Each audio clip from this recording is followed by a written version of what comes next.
G'day and welcome to another video on my channel. Now, those of you who watch my channel regularly will know that I do quite a lot of restoration and minor gunsmithing repairs on firearms. Old firearms that I've bought as kind of fixer-uppers, parts guns, whatever you like to call them.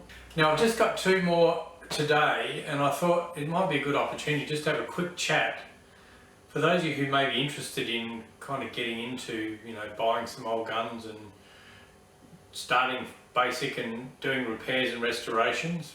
What I do to actually find them. Now here in Australia, it's probably quite different to what it is in somewhere like the United States, because we have all these restrictions. We have to get a permit to acquire, to get the gun, and in gun shows, you don't tend to find this sort of thing at gun shows here, because the gun shows, the dealers are limited to a very limited number of firearms they're actually allowed to bring to a gun show, and therefore they're not going to bring some old thing that's not worth very much. They're not going to make much money. Of course, they're going to bring the ones that are the most valuable. So the places where there's two places where I've had the most luck in finding old firearms. One is my local gun dealer. I've gone out of my way to develop a good relationship with my local gun dealer, so every time I walk in and say, "Oh yeah, anything interesting come in lately?" And usually the answer is no, but occasionally we'll say, "Oh yeah, might be interested in this," and he'll pull out some old thing. And some of the older firearms that I've got, my Remington Model 12 pump action being a good example. When that came, it had a gritty action, it was covered in surface rust, and the gun dealers they're not gunsmiths. They don't want something that's going to need a lot of expensive work to make a customer happy, so they just sell them as fixing, to be repaired or for parts only. So that's the first thing to remember, that's what you're looking for. The other thing that I've found is just searching the net. You'll find, especially on the less frequented sites, you'll often find firearms that maybe are good contenders. So when you see a gun on the net, you've then got to sort of look at it and ask yourself a few questions and look at it a bit more closely. First question is, how much is it? Obviously, how much is it, and then how much would it be worth if it was in good condition? So that difference between those two is very important, because obviously you don't want to buy something where you've got the risk that it's got something wrong with it, and then if it has got something wrong with it, you have to actually maybe spend money to get it fixed, and in the end you spend more than just buying a good one in the first place. So you've got to avoid that. So you need to find ones where the price that they're asking is much lower than the actual retail price of that firearm if it was in good condition. And then know that there's always a risk involved, and if you get it and the barrel's completely rusted out or whatever, it's you haven't lost that much, especially if you can then salvage parts and possibly get most or all of your money back. The other thing to look at is look at the photo. Is it complete? Does it have its sights on it? Is there anything obvious in the photo which would make you think, oh, it's missing the magazine or this, that's the other thing too. If it's an external magazine firearm, clip magazine, like box magazine firearm, do some research. Can you get magazines for it? Because often they'll come without magazines, or they have a dodgy magazine that doesn't work. And so that's another thing. I bought my Winchester 69A, for example, because I knew that I could go on to Brownells and buy a fabulous Wisner's magazine for it, which had worked perfectly, and I bought two and they worked perfectly, so it worked out really well. But if you buy some rifle which is really rare and the magazine's either missing or damaged, and it's just impossible to get another one, well, that might be a reason not to really buy it. So what we might do is we might go straight to these two rifles here. I'll probably end up restoring them and doing videos on both of them in the future, but I thought we'll go from first principles. Now they came from the same place, and that was another thing. These are actually from, I'm in the subtropics in Queensland where it's humid and things rust fairly readily. These are from Swan Hill, which is in northern Victoria, much drier, cooler climate. So for a start, you know that if the rifle was just sitting in someone's cupboard for the last 40 years, it's more likely to still be in reasonable condition than if it came from, say, North Queensland in the tropics, where it's likely to be just completely rusted. So just little things like that are important to think about when you're getting them. I wish I had actually saved the photos that were actually on the original website of these, so I could have gone through the photos and discussed them. But as soon as I bought them, of course, the gun shop took the photos off the website.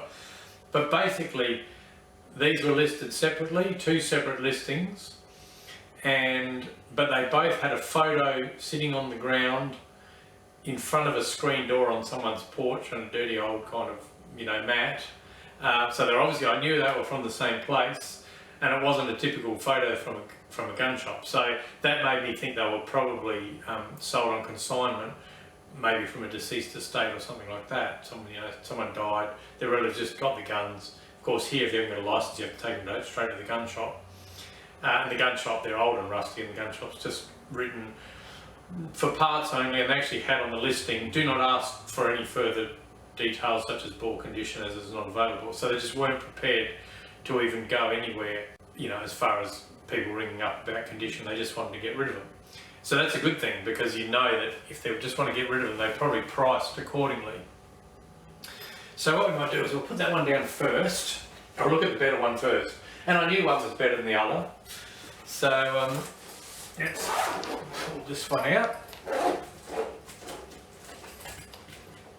And we'll go through what I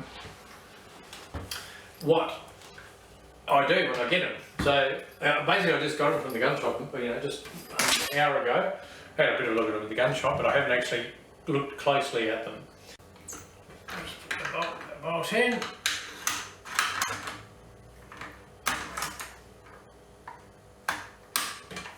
Right, I'll just put my glasses on so we can look closely at this. Alright, so what we've got here is a Savage Model 5. Now, I actually found these 2 rifles because I was actually doing searches for various rifles that are on the Sporting Shooters Association Combined Service Trainer list. There's certain rifles that were actually used as training rifles and are on the list, and they have to be on the list to be able to use them in a competitive shoot in estate titles or whatever. So the Savage Model 5 is one that's on the list. So I was looking, there's only a fairly limited number of bolt action. We can't have semi-autos here.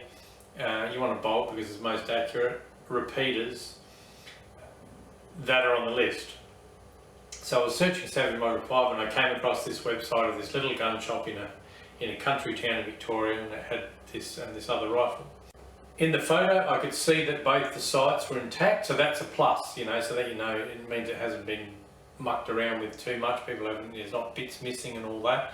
Generally, if the sights are there, most of the other thing will be there. Obviously the bolt's there. Tube magazine, I could see the end of the magazine tube in the photo, so I knew it wasn't missing. Whether it's the right one or not is another thing. And the way you can tell that, there's a couple of ways you can tell that. One is have a look on photos online and see if the end of the magazine here is the same, as in the original photos of, good condition rifles. And the other thing you got to do is just check when you pull it apart, check that the magazine is the right length, because I have bought other rifles where they've got the wrong magazine in them, and they will feed, but then when you get towards the last round they won't work. The other thing I did about this was I did some research on it on the net. So when it came, I could have a look at it and so a couple of things I know straight away is that this rifle, when it came, was actually fitted with a peep sight. That's a peep sight that actually bolts onto the back. Now if you just turn this over, I'm not sure if you'll be able to see this from there, but you can see where the sight was screwed on. And it comes up and across the top, and you can see that this has got a cutout here. If the rifle was sold without a peep sight, that's just solid. And then if you get one with the more expensive Lyman peep sight, the peep sight's a lot bigger, there's a bigger cut. And that's to allow you to bring the bolt back and remove it while the sight's on, because you can actually go down underneath the sight into that notch and pull it out.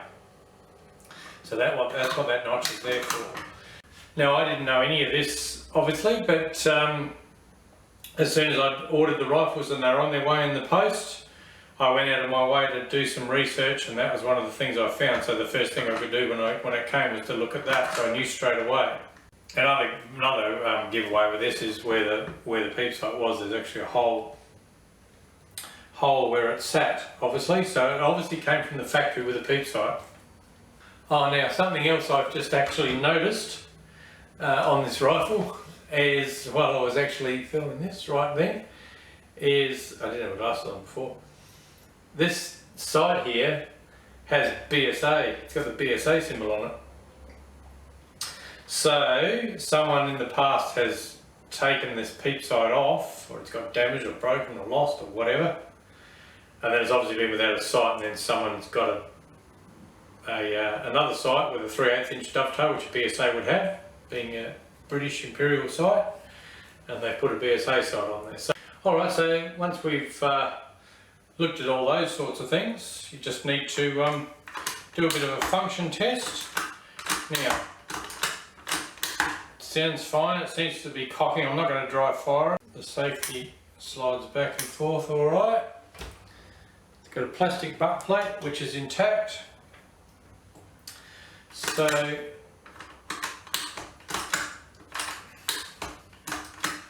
we'll take that out. So we might take the magazine out too. Seems to be working. It's in reasonable external condition. You never know what the spring's like. Now, of course, this has got a tube magazine which has a lifted mechanism in here. I'm not really familiar with that sort of mechanism. I've never had a bolt action tube magazine gun before. So the next thing we'll do is just take it, being a takedown. Most of these old 1920, by the way, this is probably, I may be able to date it accurately, but it's probably 1930s, somewhere 30s to 40s, pre-World War II anyway. Right, so we'll take that off. Now, one thing I haven't mentioned is the price I paid for this, 50 Australian dollars. So that's about $35 US I paid for it. So, you know, I got it for a low enough price. Now, if we look at this complicated mechanism here, we've got all sorts of little springs and levers and things. But just looking at it, as I said, I'm not really familiar with this kind of mechanism, but it does look like it's all intact. No one's mucked with it. One thing you look at is look at the screws. Mostly if screws have been taken off, their heads will be damaged, but the heads on these screws are actually okay. Looks like they've been taken off at some stage in the past. You can see they're not pristine, but they're not completely mucked about with. So, because as you can imagine, all these little springs and clips and things like that, if you're in the US, you might manage to get them from Gun Parts Corporation. In Australia here, you've got no hope of getting stuff like that. You can't get stuff from the States, so so you've got to hope that all that stuff is there. So this has got a number stamped on the bottom. That would have been done in Australia for registration purposes. I don't think these actually were serialised when they were made. Oh, now we've got another interesting thing about this gun. This is really nothing to do with what this video is about, but I was just looking at this and I noticed all these proof marks, and then it suddenly occurred to me this has actually got Birmingham proof marks on it. I'm going to do a video about proof marks. I won't talk too much about it, but see on the receiver there's a Birmingham view mark and a proof mark, and it says not English make. And then on the barrel you've got your view mark, your proof mark, and then you've got your definitive proof as well as the not English make. So that means that this rifle has been proofed with overpressure cartridges, and to be able to prove that it's safe for firing. So this was actually something that they used to do in the United Kingdom, where if someone brought in a rifle or a firearm from overseas, it had to be proofed before it was allowed to come into the country, or released, come into the country, and it was proofed. And yeah, they put not English made, it wasn't actually a British gun. So that tells us, like historically, that whoever had this rifle actually lived in the UK at some stage, way back when. I'll have to look at my proof book and see it. I could probably work out a range of periods when it could have been, but it was probably back, quite likely pre-war. I mean, this is a 1920s, 1930s rifle. So it's even possible that someone bought this in the UK and maybe during the war or whatever, and brought it back to Australia. But I mean, that's just an interesting aside really. It's nothing to do with what we're talking about today. So yeah, so the next thing we always do is look at the bore. Right, there's a bit of muck and crud and stuff like that in there. So what we might do is, I won't actually film this because it's a bit boring, but basically the next thing I'll do is I'll actually go and get my cleaning rod, and I'll get a patch and with a bit of solvent oil, gun solvent oil on it, and we'll run it through the bore and see how it ends up. It doesn't look too bad at this point. You can sort of see there's powder, it's been fired at some stage not that long ago, there's powder in front of the chamber, so hopefully it'll come up nice and clean. The end result of that one is that generally by its appearance I'm very pleased with it. It's everything I expected. There's no nasty surprises. The next little test we'll do is look at feeding. So generally I'll just go for one cartridge first. I'll just use these little dummy rounds. Now if it doesn't feed these, it doesn't necessarily mean it's not going to work with normal ammo, but I find if a rifle will feed these little plastic dummy rounds, it will feed proper ammo. Always make sure you get one that hasn't actually been fired, because otherwise the little dent that sticks out from the side of where the fire pins hit it can actually tend to sort of jam up the works, so use a good one. Alright, so I put one in the one there. Let's have a look here. Perfect.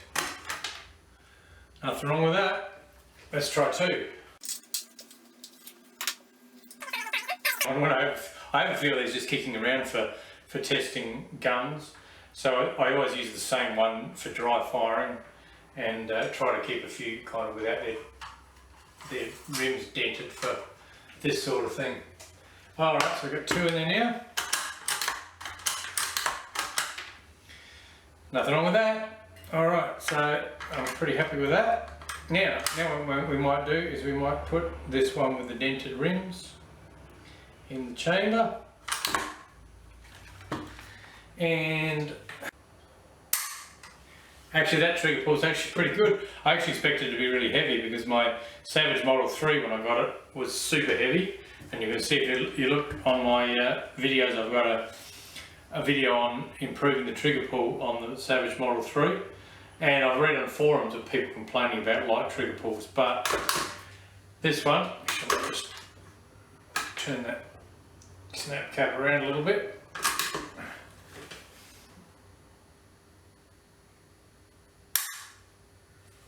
Not too bad. So that's good. So assuming that the bore ends up being alright in this once I clean it and it shoots well, this is an absolute bargain. Now what I'm going to do, a video where I'll completely strip it down, we'll boil it, convert the rust and rub it down. The stock's actually not too bad. I'll probably just leave the stock as is, and I'll have to see if I can get one of these special peep sights for it. Let's get the other one out now.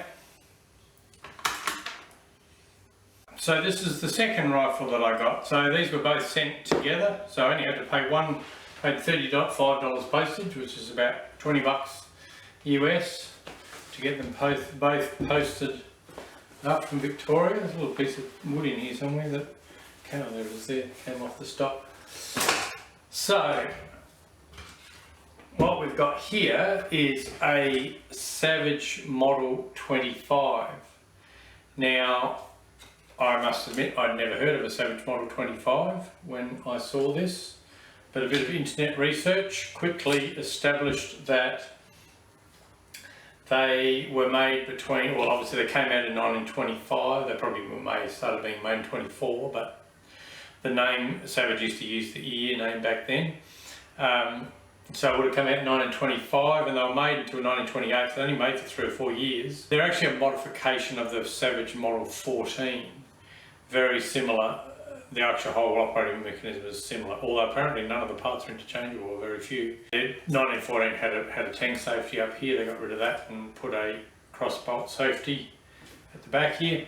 There's a few other differences. I think the little lever release is a bit different, and yeah, but basically the actual general layout is the same.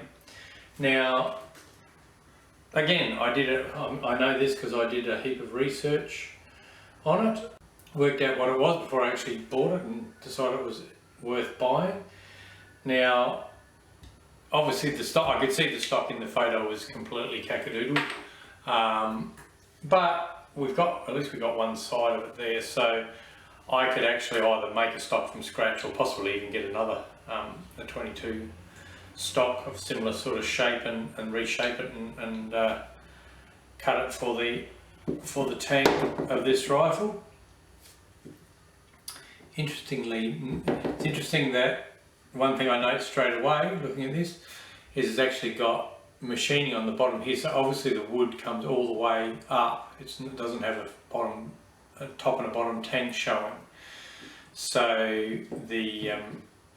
it obviously just has a deep inlet in it, but that shouldn't be too difficult to do. Now again, in the photo, I could see that it had its magazine. This one's got a steel magazine, and so let's pull the magazine out.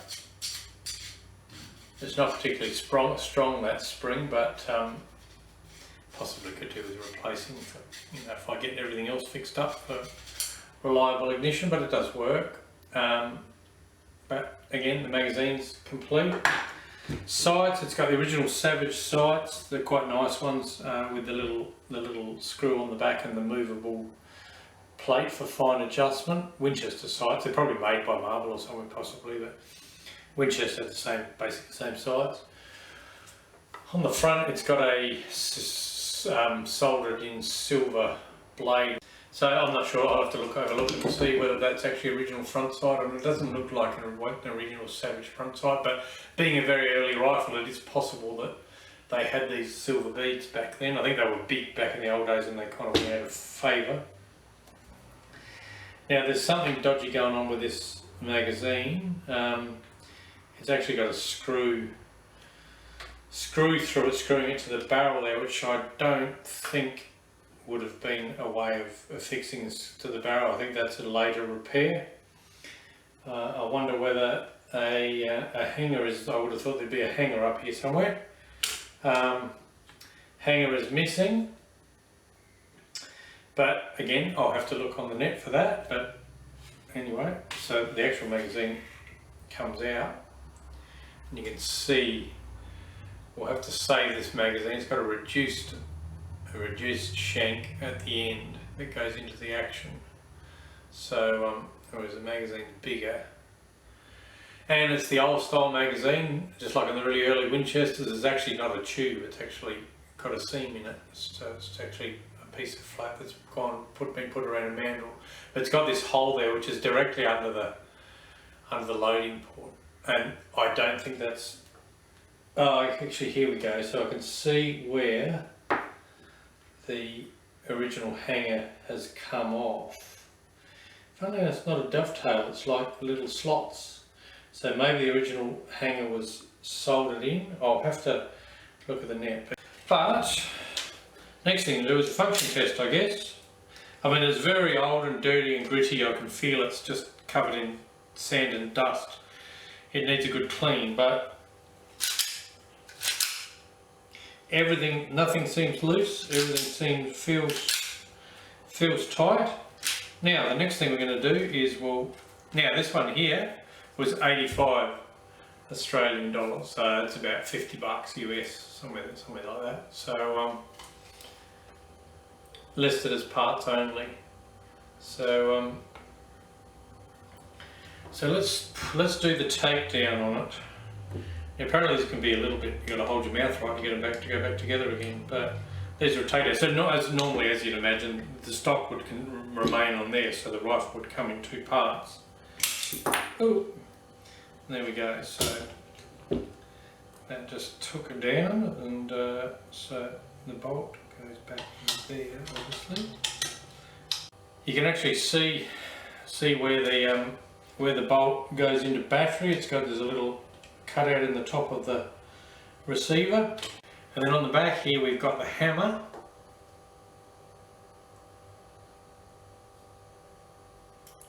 which I can release,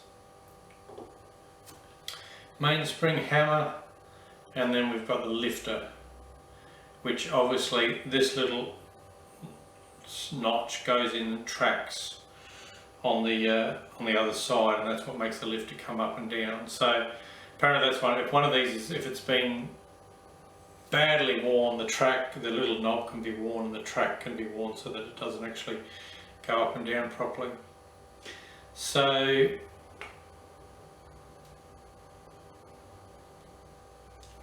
everything looks intact. There's a little cocking indicator which I think the hammer will push against. There we go. Yeah, so that makes the cocking indicator stick up. So let's see. Now I think I read somewhere that you should have it partially cocked.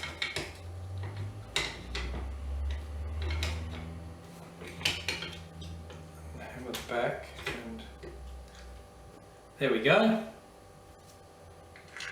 Now this doesn't have a captive screw. That's why probably why they've put a great big knob on the screw, because it makes it easier to find. Find a good one of these which doesn't have a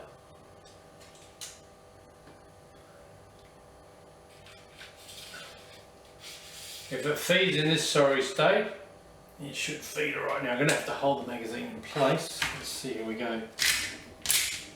Look at that! Feeds perfectly. So that's pretty exciting. Let's try that with two. One thing I noticed, don't think the little opening lever, because all these pump actions will always have a little button so that when you're carrying the rifle it doesn't keep opening, you know, just from the weight of it. If it's already cocked, they'll have a button such that you have to push it to be able to open it. And when they're not cocked, you don't need to. You can obviously just put the cartridges in and rack it. So I don't think this lever's going, because this is actually cocked now, but I'm still able to rack the action. So that little button's not working. There's one thing that needs to be looked at. Anyway, let's just try two of these. Now get that go down until it's in the right spot.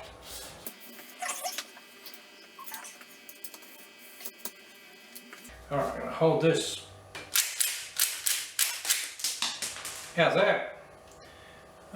Cartridges went flying across the room. The injection was so enthusiastic. So yeah, so there's no reason why this shouldn't feed once I've kind of sorted this magazine out and everything. So what I'm going to do now is go off, I'll take it apart again, I'll clean the bore and have a look at that, see if that's any good.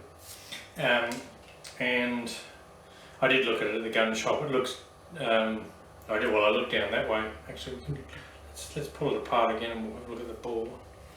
Yeah, I should have done that while I had it apart before. Now, I've learnt now, we'll put it on that side before we actually... Now, one thing with these rifles which is very unusual, I'll close it again, so it's cocked now, you can see the mainspring's compressed.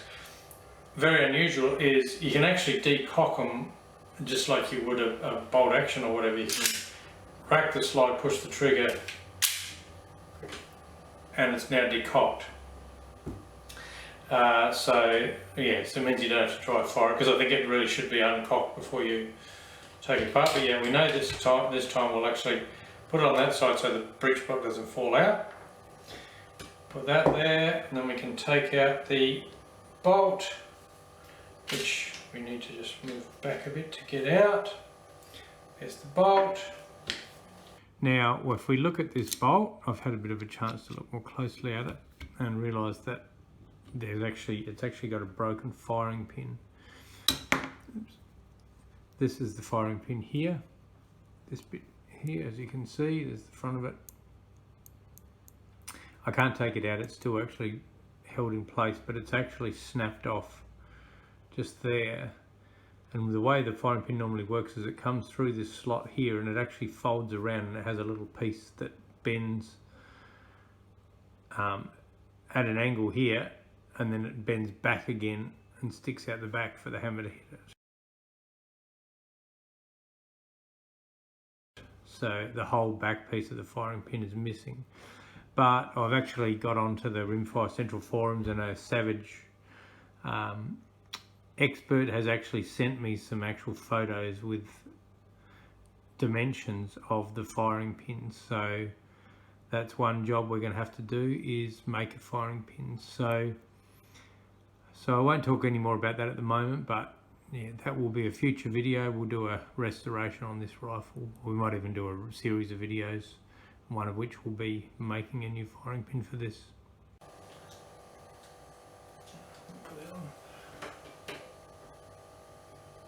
So the bore's very dirty, it's full of dirt and fairly dark, so we're not really going to know what's going on with that until such time as I actually clean the bore. So I might go and do that now. But anyway, I think that's probably the end of this video, because I just wanted to go through the process of, it's pretty exciting really when you get something. It's like, you know, what are you going to get? Are you going to get a lemon, or are you going to get an absolute bargain? The Savage Model 5 I'm extremely pleased with. I think that was fabulous. This one obviously needs a fair bit of work. Thank you for sharing my excitement in getting my latest crop of new old rifles. I hope you got some information from this video that will help you find what you want, the sort of things that you're interested in the future. If you did find this video helpful, please push the like button. And if you like this sort of content, please feel free to subscribe to my channel. And until next time, thanks for watching.